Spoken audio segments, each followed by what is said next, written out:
You clicked for hard truth on Balashika. You're in the right place.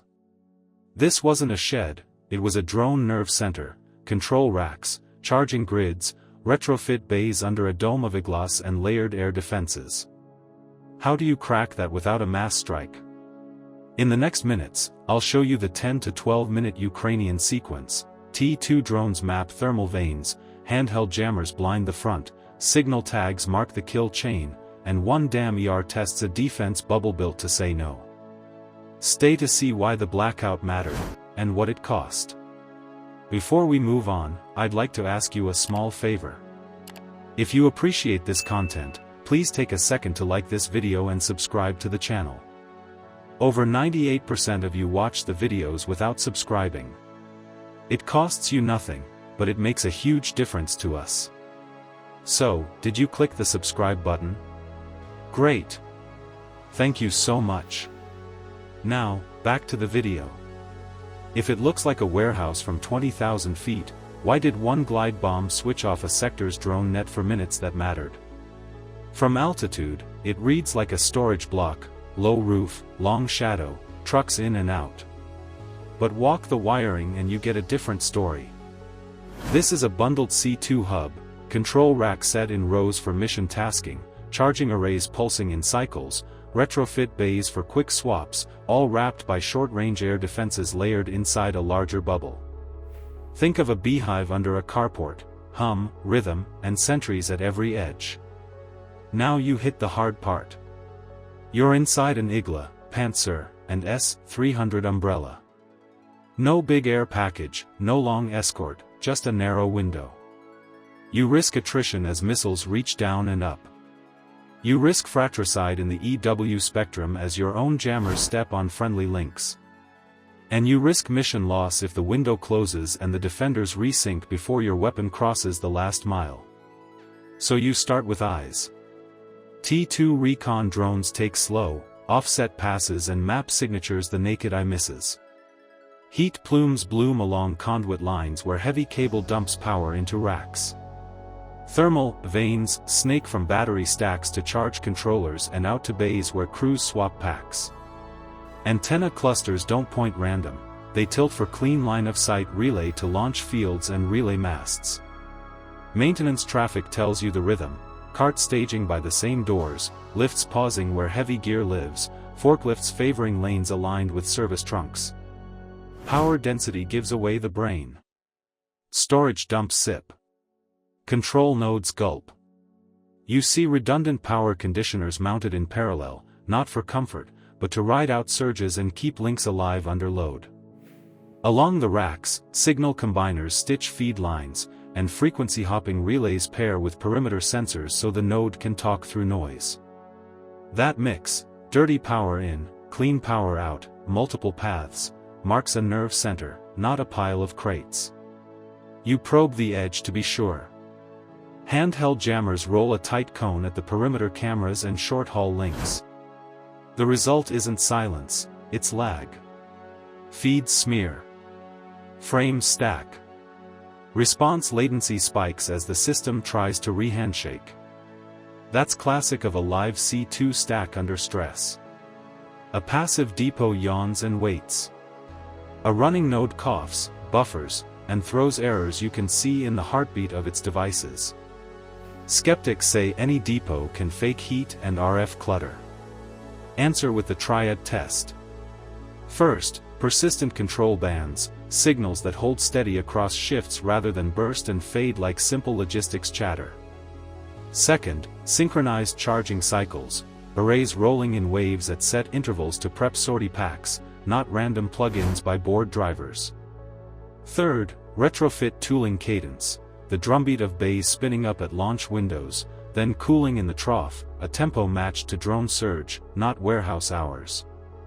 Why this target, and why now? Ukraine aims to unhinge sortie tasking and recharge tempo. Take out a single roof and you don't halt a war. Break the loop that assigns routes, loads packs, and syncs recoveries, and you slow a sector's bite. Crews wait for green lights that never come. Batteries sit at 70% when a strike window opens. Launch racks miss their slot. You're not cratering random sheds. You're pulling the pin from the hinge that swings the door. Here's your 4-field test to spot the brain over the body. Thermal veins that trace power like arteries. Antenna geometry that points to work, not vanity. Power conditioners stacked with redundancy. Synchronized RF chatter that keeps time with sorties. You can read that from altitude and from a handheld.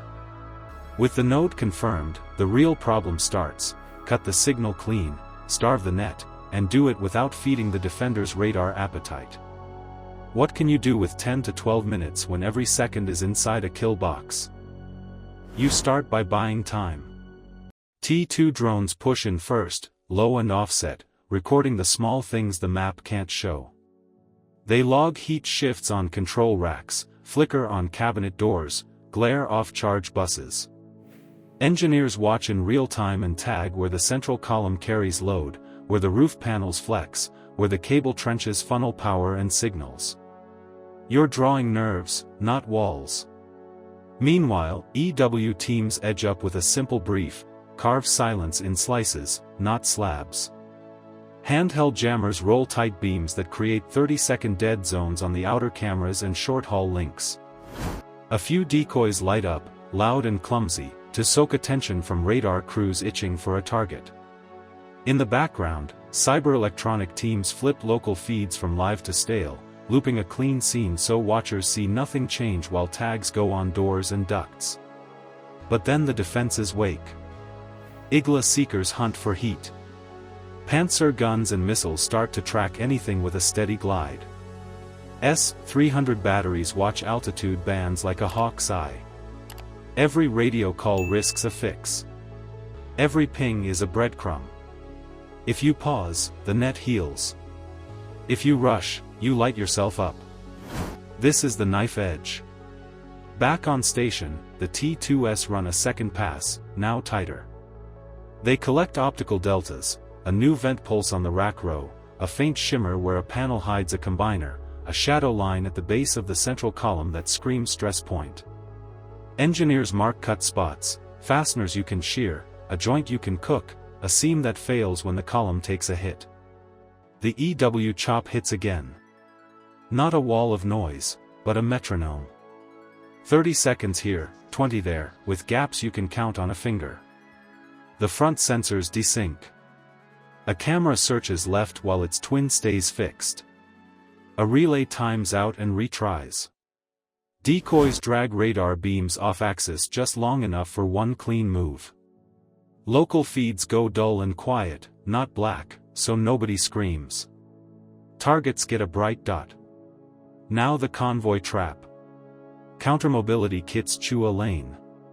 A tire strip or a buried snag stalls an escort truck at the worst bend. The column compresses. Drivers step out, heads down, radios up. Tags go on the high-value modules, power conditioners, rack heads, the control cabinet at the column's heart. You're not blowing hulls. You're setting a path to the spine. The weapon is already moving. One JDAM ER, released high enough to ride its wings, but not so high it lives in radar glare. Inertial and satellite navigation carry it, firmware hardening keeps it steady when jammers poke. The glide path bends to skim the edge of the radar lobe, shaving seconds off the intercept window. Short timeline. Shorter options for the defender. A 30-second blackout sounds small. In an integrated net, it is a canyon. Operators lose crosscheck. Auto handovers stutter. Track files age out while hands hover over fire keys. The JDAM crosses that canyon like a shadow. No heroics. Just math and timing. Impact is not loud to the ear at range, but the effects run fast. The central column breaks. Racks slam into each other. Nearby munitions cook off and chew the rest. The control loop dies. Drone sorties in the sector go from steady to staggered. Maintenance cycles slip. Resupply gets jumpy, then late. Crews who lived by a clock now wait for orders that don't land. The ripple begins as defenses tighten and posture shifts. Batteries move. Search radars change duty cycles. The ground fight bends around the silence that follows. The win lived in the minutes, not the blast. The choreography turned a guarded node into dead air, and the sector paid for it in missed handovers and silent racks. If you want more breakdowns on how integrated EW and precision strikes unseat command networks, subscribe and comment your take on the riskiest step in this sequence. Was it the metronome jamming, the convoy trap, or the glide path? Comment your choice below. Wars now hinge on who sees first, strikes first, and exploits the silence fastest. That's the lens. The next strike you watch, ask one thing: who turned seconds into space to kill?